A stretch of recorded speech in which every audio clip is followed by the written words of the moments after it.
So glad he made you know.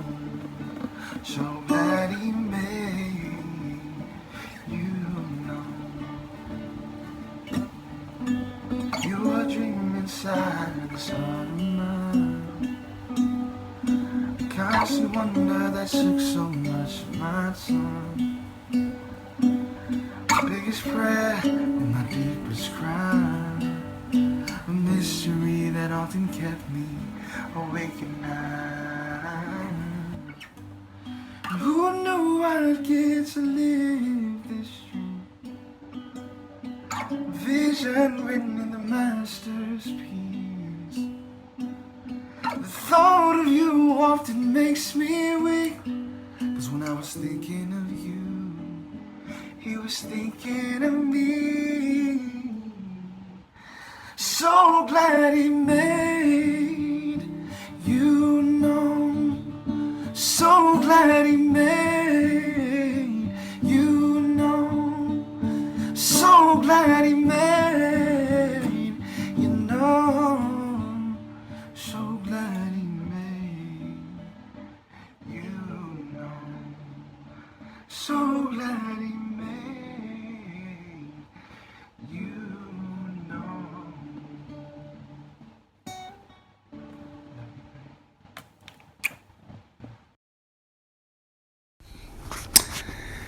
Hello, everyone. Welcome to the second journal entry of God, Love, and Music. You see, I have my beautiful wife here, the one that God made known. Yes. Released a second record on her birthday, and it was special because she wanted me to release this record on Valentine's Day and some other times before, and it didn't get done, and so I had to do it. It was actually not necessarily my intention to release 2 records in 1 week, but because it was her birthday, I had to do it. So here we are. But we just wanted to, have a brief discussion, talk some about the record, and talk some about our relationship and, how God brought us together and whatnot. So we thought we'd just take this time to share with you all. So, babe, what you got for me? What's the first question you got for me?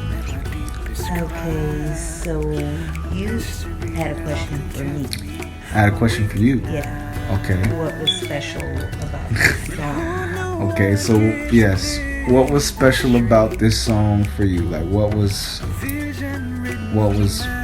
really important that I released this song, or that was really touched your heart? Because I made other records that you were like, I like them too, but this one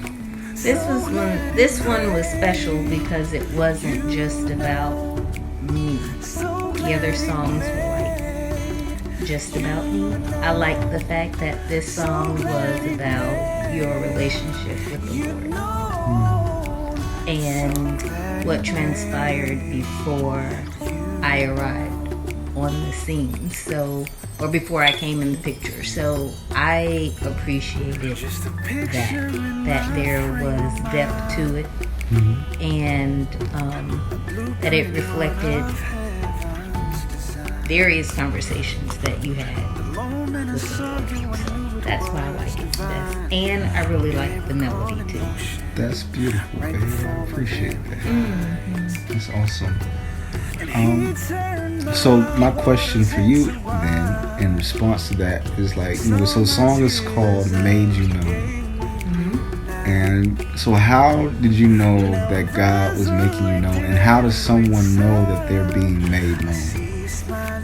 I did not know that God was making me known, which I'm grateful for.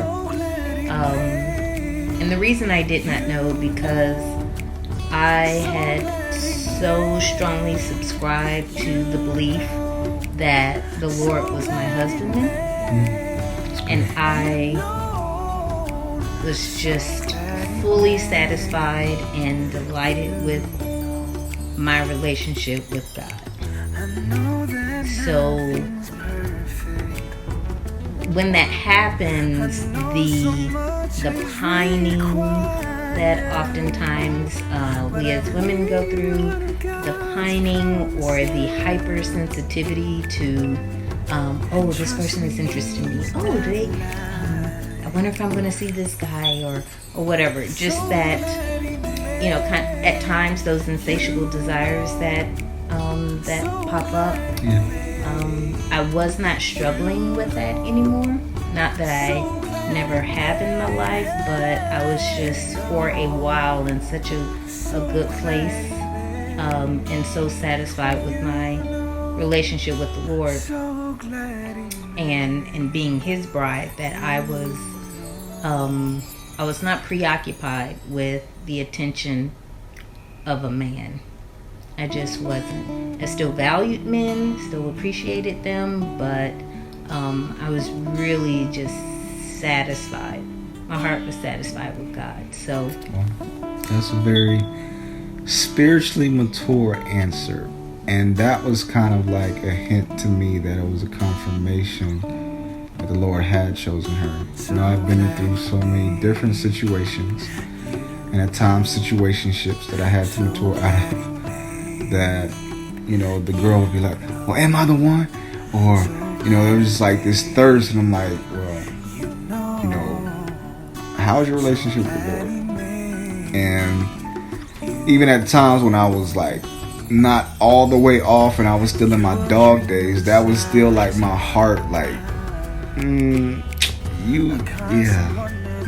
I can't, because you ain't got that tight yet. So let me back off. Even though I was wrong in my ways, I was like, look, I can't be that guy. I can't be that guy to drive you away from the Lord. And so there have been situations that I definitely walked away from, the girls that love the Lord. But when I found out that I was driving the relationship away, I was like, nah, that's not it. Or I found out like this is like the defining thing.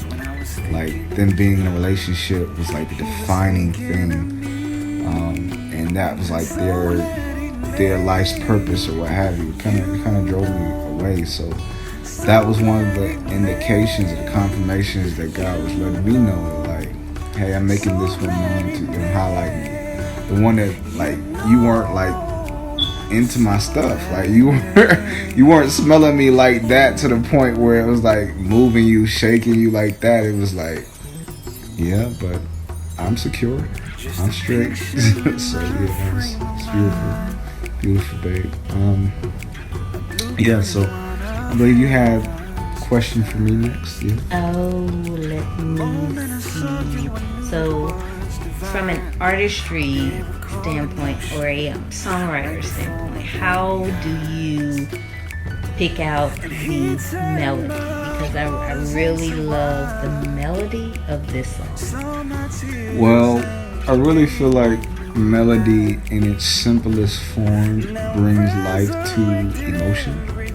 For me, definitely melody is like an instantaneous emotional response to either some type of content, a situation, or in response to an instrumental or what have you. But oftentimes I end up writing lyrics and doing melody before I actually write and do production. And so off back, it's like, well, how does this thought make me feel? How does this situation make me feel? And I begin to just kind of get melody from that, and just like, how does it make me feel? And me coming up with the melody is like the emotion being personified into sound to make it more relatable, or make it more of have more tangibility to it, just through the sound. And so that's kind of like how I come up with melody, is just like that instantaneous response. Like in times of like worship and things like that, it's just like that internal soulful response. That's the best way I could put it. Like you hear people like, like, in like conversation or what have you. And so I feel like song is oftentimes like an extension to conversation, extension to communication. And it's within all of us in some way. We all have just like natural sounds but like the melody comes in like in more organized, intentional ways. So it's like an extension of a conversation, and like the momentum and the feel of a conversation. So I feel like, yeah, to put it simply, my long short answer, but yes. Yeah, I love the melody. Love the melody of this one, and I favor it. One of my favorite lyrics in the song is when you say, "You are a dream inside this heart of mine," and that just really kind of opens up the whole story, and the melody helps you along the journey of telling that story. So I was like, man, that was a great opening line, and the melody was just perfect to me. It's like a ribbon. It just, or an elixir. It's just very soothing. So I appreciate that. Indeed. So for the women out there who are looking to be made known, like, how do you weaponize your relationship with God in order to get the right person, to be with the right person? Does that make sense? Yeah, so for me it was key to hide myself in God, because for one, I needed to protect myself from myself, and I also needed to make sure that there was a filter there in order that there was a filter in order to make sure that I was selecting someone that or even allowing someone in my life that the Lord would be good with. That was very important for me, especially in having children. That was extremely important to me, and I was very clear on the fact that I was valuable to God. And I say was, I know that I still am. I say was because we're talking about like past tense, our meeting or whatever. I knew that I was valuable to God, so I've again just found great delight in just hiding myself in Him, and I figured whomever it was that the Lord had for me, He would have to go to God in order to get to me. And that's not out of an arrogant. That's real, man. Out of any arrogance or anything like that. It's just like I'm a child of God. I'm His daughter. I know that I'm precious to Him. I trust God with my life, and so it was necessary for me to just stay with that posture. And it didn't mean that I didn't have my own ills or that my own preconceived ideas about things. That that was certainly the case. There are my own biases that I had to get through, but I knew that. So I knew that the Lord answered my prayers, and so I could get all of my stuff, all of my hopes and dreams and emotions. I can release all of that, to the Lord, and trust that whomever He had to me or had for me would actually seek God regarding me. And a very wise woman told me years ago that actually I received this from a friend years ago, and she got it from somebody else. So good wisdom travels, godly wisdom travels. But it was said that you would know your husband when they answer your prayers. So I knew that when I would seek the Lord or release my heart, release my thoughts to the Lord, and during the times where you would come back, this was after us being friends for a while. but the very thing that I would pray about to the Lord, or the things that I had concerns about, were the things that you would, either in the next conversation that we would have, or the next time that we would met, you would bring those very things up. And I'm like, is somebody watching? Is somebody listening? Is my phone being checked like Google does? So I figured, okay, because of the consistency of that happening, and you know, just several other indicators, I figured, okay, Lord, you must be highlighting this person in return. Again, I wasn't rushing to get into a relationship, wasn't rushing to get married or any of those things, but you know, the Lord started speaking, so I started listening. That's good. That is good. Well, I don't think we can make it any more plain than that. I just thank you all for tuning in to the second edition. I had another question for you. Oh, wait, okay. She's going to cut me off. So the question was, because I think this is an important one. All right, this is important. How do you as a man connect with your emotions and allow yourself to be vulnerable? Because that's not always an easy thing for men to do. Okay.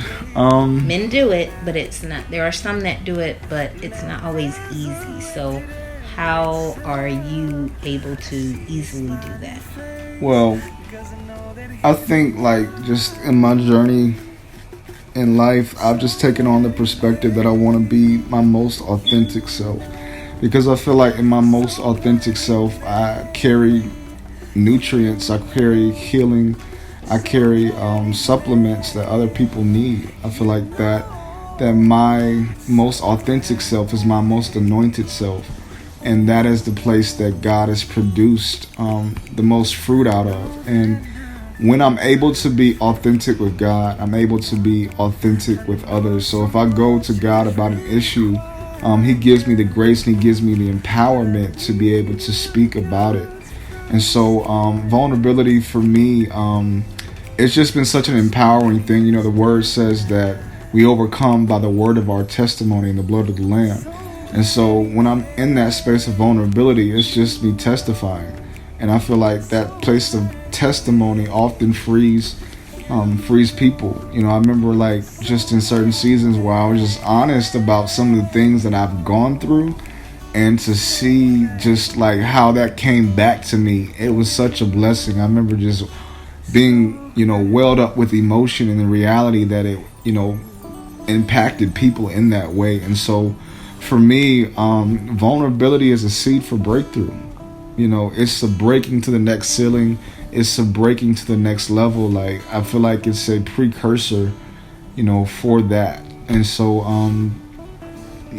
from that perspective, from the Lord's perspective, and like what He says in regards to testifying and giving testimony, I think that's it. And I think a lot of times, like, you know, being a man, that relationship with God, the ideology of a relationship with God, you know, God has this masculine figure, and God is this masculine figure, and a lot of times we as men, we can sometimes have trouble situations with our own natural fathers. And so I think that kind of causes a block in that space of vulnerability, in that space of connection a lot of times. But as we process those things, you know, the troubles and the details of, you know, our natural relationship with our natural fathers, it helps, I think, to clear that out. And I think I'm constantly trying to do that work, you know, constantly trying to do the work of my conditioning and cleansing that part out so that I can be my most authentic self. And just over the years, you know, music has been that language for me. It's been that space for me to just emote and receive therapy. You know, just some things you cannot say in just natural words. And so that has been my, you know, space of processing. And so I think that, like, just this even just this journaling process is like me getting outside of my own thoughts and into the reality of what the words and what the songwriting is, because there's so much life in a song, so much experience that a person has gone through in a song. And so I think that, like, just for me, that space of vulnerability just comes because it's my natural therapeutic space as well, just writing in general. And so in that space of therapy, I feel myself in being most free, you know.